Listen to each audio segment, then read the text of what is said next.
एक देहाती ने गारे मिट्टी से अपना घर बनाया।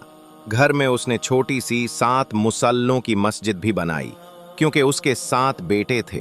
तामीर मुकम्मल हुई तो उसने बेटों को बुलाया और कहा कि मैं चाहता हूँ कि मस्जिद की लपाई जन्नत की मिट्टी से करूं। तुम सब भाई जाओ और जन्नत की मिट्टी तलाश करके लाओ। बेटे हैरान रह गए और बोले, अबा, जन्नत की मिट्टी कहाँ से ले आएं? बाप ने मुस्कुरा कर कहा, ढूंढो, तलाश करो, जहां से मिले ले आओ। सब बेटे निकल खड़े हुए। एक बेटे ने इजाजत ली और शहरों, देहातों, गलियों और बाजारों में घूमता रहा। हर शाम खाली हाथ वापस आता। छोटा भाई मजाक उड़ाता, तुम तो सिर्फ वक्त बर्बाद कर रहे हो।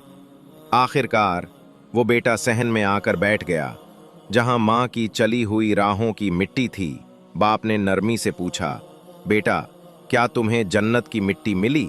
बेटे ने आंखें झुकाकर कहा, अब्बा जी, वो तो यहीं सहन में है, जहां माँ के कदम पड़े थे। मैंने वही मिट्टी जमा की है, क्योंकि जन्नत माँ के कदमों तले है।